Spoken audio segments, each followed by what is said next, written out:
Shah mission Jat के साथ पर एक्शन में हैं और आज शाम 4 बजे दिल्ली में जाट नेताओं के साथ अमित शाह की एक अहम मुलाकात होने वाली है। दिल्ली में बीजेपी सांसद परवेश वर्मा के घर यह बैठक तय हुई है। हरियाणा यूपी के करीब 50 जाट नेता बैठक में शिरकत करेंगे। माना यही जा रहा है कि बैठक में बीजेपी जाट नेताओं को साथ का भरोसा दिलाने की कोशिश करेगी। यूपी चुनाव में जाट वोट खासतौर पर पश्चिमी उत्तर प्रदेश में बहुत बड़ा फैक्टर है। यूपी चुनाव को लेकर भी बात होगी। हरियाणा यूपी के जाट नेताओं को न्योता दिया गया है। आज की इस मीटिंग में गृह मंत्री अमित शाह खुद इसकी अगुवाई करेंगे और कुछ बीजेपी सांसद भी इसमें शिरकत करने वाले हैं।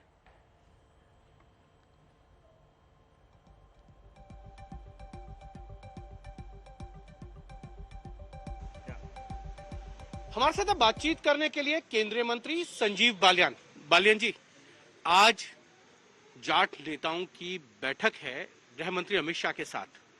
इस बैठक का उद्देश्य क्या है?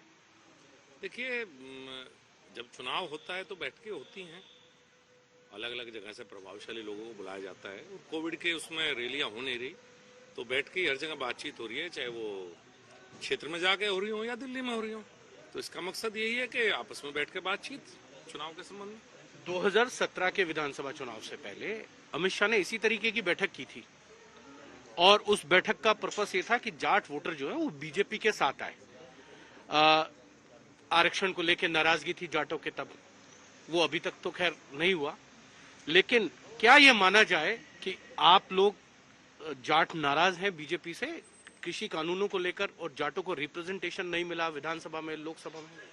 देखिए, कृषि कानून को समाप्त हुए काफी दिन हो चुके हैं और जब वो वापस लिए प्रधानमंत्री के बाद तो वो चैप्टर बंद हो गया था। विपक्षी दल बार बार उस चैप्टर को जिंदा करना चाहते हैं, लेकिन जनता की नजरों में नहीं है। अब जनता की नजरों में और मुद्दे हैं।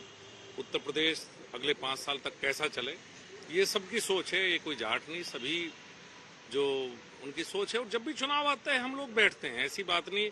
उसमें जो समाज के लोग हैं अपनी बात भी रखते हैं। जाटों में नाराजगी है बीजेपी के प्रति? नहीं, मुझे तो ऐसा नहीं लगता। हर बार कहा जाता है, 17 में भी यही कहा गया था, आप याद करो, 19 में भी यही था। जब महागठबंधन हुआ था तो भी यही बात आई थी। तो 17 में भी हमने प्रूव किया, 19 में भी हमने प्रूव किया।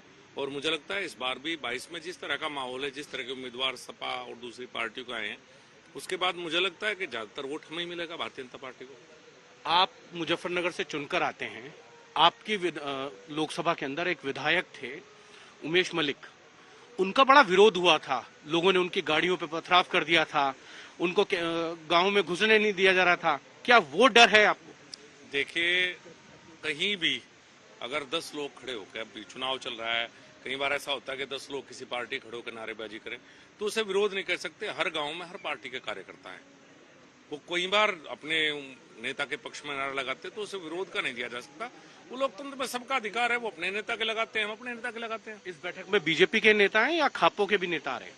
नहीं, इसमें समाज के अलग अलग जो वर्ग हैं, जो कहीं ना कहीं रिप्रेजेंट करते हैं, जो की वोटर्स बोलते हैं, उनको वे लोग बैठ कर बातचीत करें।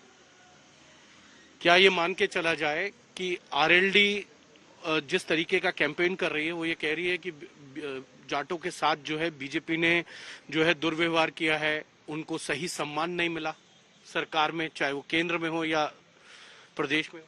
7 जिला पंचायत अध्यक्ष हैं उत्तर प्रदेश में, 18 टिकट भारतीय जनता पार्टी ने दिए हैं।